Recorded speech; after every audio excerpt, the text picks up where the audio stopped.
Nshuti namwe vane mwese duhorana kuri studio Umutware nongeye kubasuhuza. Nigihe wese ngera nk'abo bikorwa Freeman turi kuganira muri uyu mwanya.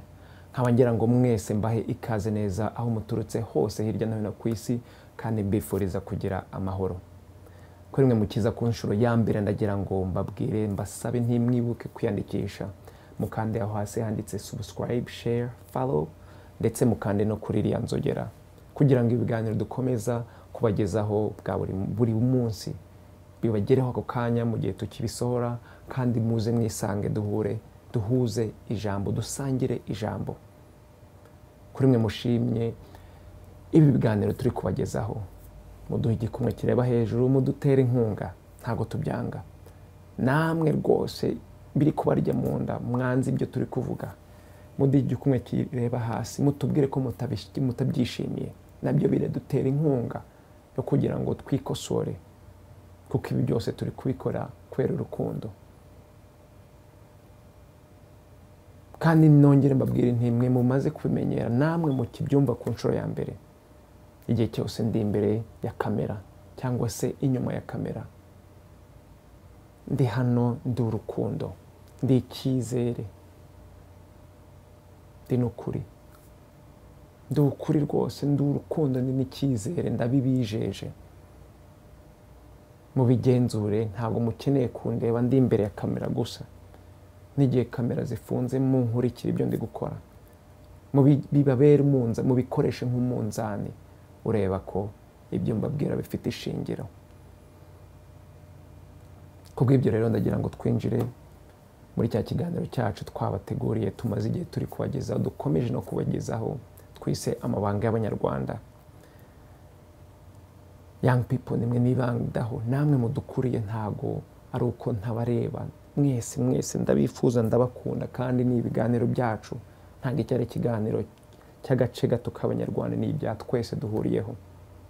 Ariko urubyiruko rw'ejo, young people, ibi byose biratureba uyu munsi, biratureba ejo hazaza. Ni twebwe bigiye kwicarira ku gakanu uyu munsi. Kumenya aya mabanga y'Abanyarwanda, aya mabanga y'igihugu ni ngombwa, urabikeneye, twese turabikeneye. Igihango duhuriyeho nk'Abanyarwanda, mu bucuruzi babyita kontra, amasezerano. Nta namwe ku isi hataba amasezerano. Aya masezerano yubakiwe ku mategeko. So ibi ngibi by'amasezerano y'Abanyarwanda, amabanga y'Abanyarwanda, ni amategeko akomeye twese tugenderaho nk'Abanyarwanda.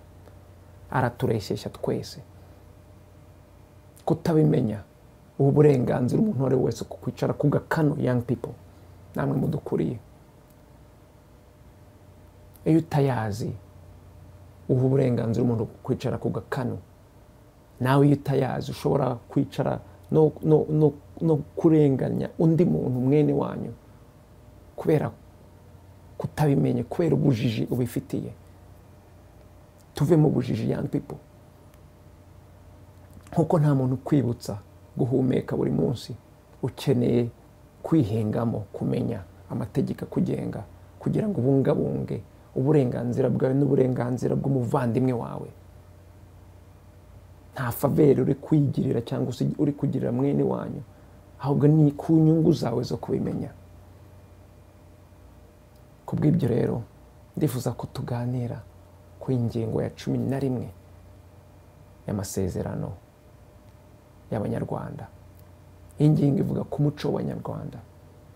Umuco w'Abanyarwanda nk'isoko yo kwivanamo ibisubizo ku bibazo dufite.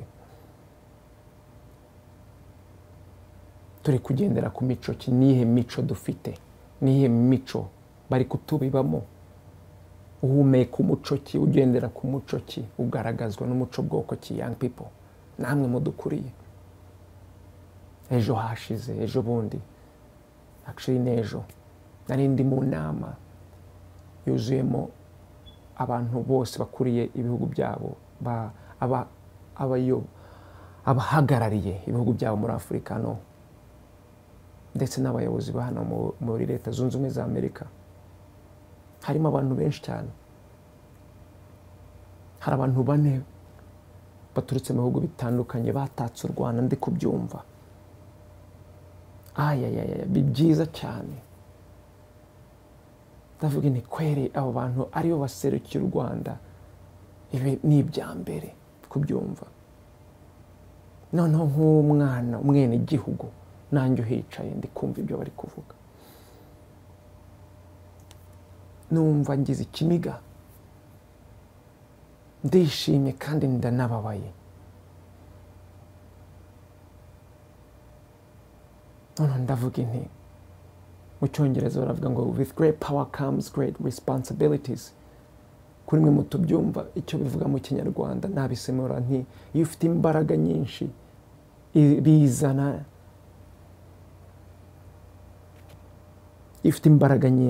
bizana n'inshingano nyinshi. So nanjye rero naravuze nti aba bantu batatse igihugu nta k'igihugu gute, kubera umuco dufite wacu utwemerera udufasha gutaka igihugu neza. Ariko se noneho kubera byinshi abantu baba batazi, kubera ko bareba bimwe gusa tuberetse, babwire ku muco mwiza ukuntu igihugu kimeze, babwire se kuri uyu muco mubi. Nk'uwo umukuru w'igihugu ejo bundi yarari kuvuga mu mwiherero, mvuge ku muco wo kubeshya dufite nk'abanyarwanda, uturimo nk'abanyarwanda. Mvuge se ku muco wo kwica no kwicana turi kugenderaho nk'abanyarwanda. Mvuge se ku muco wo kwihorera wugarije, wo uri kumara abana b'abanyarwanda. Byanyanze mu nda. Mvuga iki?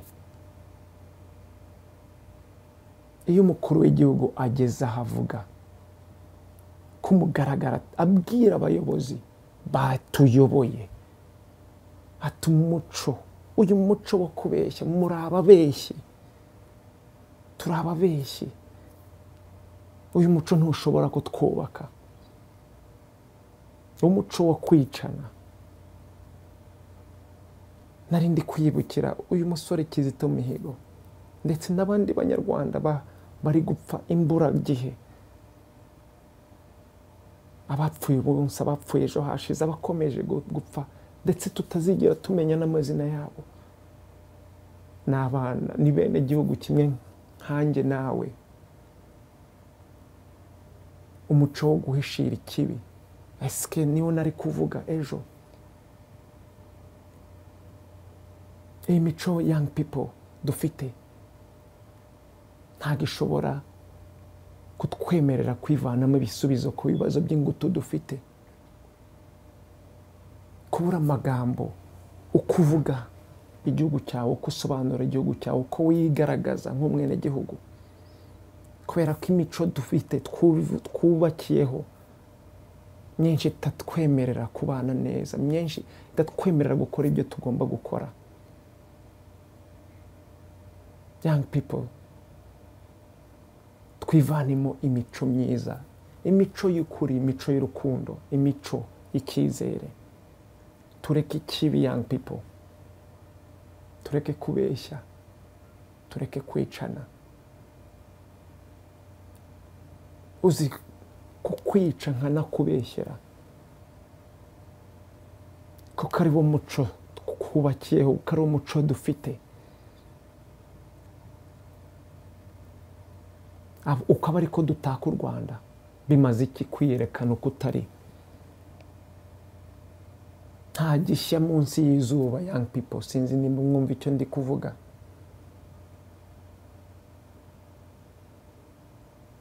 Natekereje nti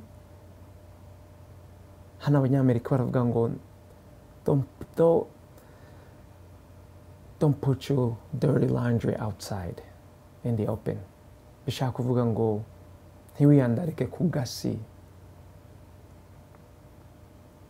Nabyo narabitekereje. Tugeza aho ibihe n'igihe turimo bidusaba kurandura imico y'ikibi, kurandura imico yo kubeshya, kurandura imico yo kwicana, tugatera, tukivanamo, tugatera hasi imico y'ukuri, y'urukundo n'icyizere, imico myiza. young people, narebye aya magambo umukuru w'igihugu yabwiraga abo bayobozi ari no kubabwira young people. Sinzi nimba munakurikira ngo mubyumve. Ntago ashobora kuyobora igihugu wenyine, ntashobora kuyobora injiji, ntashobora kuyobora abantu batumva batanazi n'igihugu ko kiri kugenda. Kubura amagambo uvuga nk'umukuru w'igihugu, kwigengesera, ntimukagire ngo nuko adafite amagambo, nuko atazi kuvuga. Buri jambo uvanye mu kanwa rigira ingaruka. Umuco turi kwivanamo, twerekanye umuco dushyize mu bikorwa ugira ingaruka. Byerekana kandi n'amategeko turi kugenderaho. Amategeko akora umuco, umuco ukerekana ibikorwa. Ibikorwa byacu turi kwerekana uyu munsi byerekana imico dufite, bikerekana n'amategeko igihugu kigenderaho. Young people, n'imico kidufite uyu munsi. Ndabasabye young people, mwirebemo imbere, twivanemo imico myiza, turayifite. Twivanemo imico mibi, tuyijugunye. Ntaho tugiye dufite imico mibi. Hanze simbonwa gusa nk'umunyarwanda, ibyo nkora hanze mwese birabitirirwa nk'abanyarwanda. Imico yanjye irabitirirwa nk'abanyarwanda, n'imico dufite nayo iranyitirirwa nk'umunyarwanda aho ndi hose. Tubihuriyeho, twange umuco mubi. Abanyarwanda bari kurengana, bari gupfa ubusa, bari kuzira nabi, kuzirwa n'abandi. Tubarengere, tubarengere. Abadukuriye bafite imico mibi, bari kutwigisha imico mibi, batubamo imico mibi, tubamagane. Iki gihugu ni icya twese nk'abanyarwanda, turi bene kanyarwanda. Mwumva ayo magambo icyo avuga young people. Iyi ntago ari faveri umukuru w'igihugu ari kukugirira. Iyi ntago ari faveri Kigingi ari kukugirira.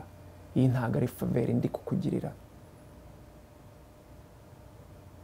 Ni umurage ufite nk'umwana w'igihugu, umwene gihugu. Kutabimenya ndakwicara ku gakano, n'undi wese akwicare ku gakano. Nta munyamahanga uza kuza kugushyira mu muco mwiza. Nta munyamahanga uza kuguha igisubizo cy'ikibazo ufite atabanje kwirebera inyungu ze, atakuzaniye imico ye ngo abe ari yaguha. Rimwe na rimwe idahuye n'imico yacu nk'abanyarwanda. Dufite imico ki uyu munsi? Sinishimiye umuco wo kubeshya, nitirirwa. Sinishimiye umuco wo kubeshya witirirwa. Sinishimiye umuco wo kwica no kwicwa witirirwa cyangwa se nitirirwa. Ni umuco mubi, tuwurandure. Tugendere ku muco wo kurengera abandi. Nintakurengera, ejo ntuzandengera. Nta nubwo uburengeye urwatubyaye kandi dufite inshingano zo kururengera. Twese, naba nkwanze, naba ngukunze, waba unyanze, waba unkunze, tubihuriyeho. Ni kontra dufite nk'abene gihugu. Nta choice ubifitemo, nta guhitamo bifitemo, ni umurage wahawe. Kandi nimba wumva ko bigomba guhinduka,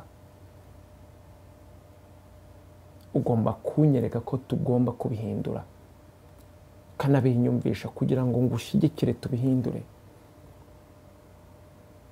Nta kibi kizatuvamo tutakivanyemo. Nimpishira ikibi, nuhishira ikibi, nuhishira imico mibi yanjye, ngahishira imico mibi yawe. Turaba dukomeje kwikora mu nda. Iminota yacu idushiranyeho, ntarangije no kubabwira ibyo nifuzaga kubabwira bindi.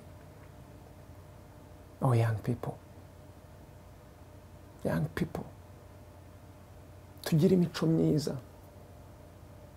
imico myiza, turayifite, dufite n'imico mibi, turandura imico mibi turiho, tugumana imico myiza, duteze imbere imico myiza, niho urwatubyariye rukomeza kujya imbere. Nta faveri n'imwe mbifitemo. Iyi ntago ari faveri ndi kubagirira, nta niyo muri kungirira, ntayo umukuru w'igihugu ari kubagirira cyangwa se abayobozi ngo mugire imico myiza.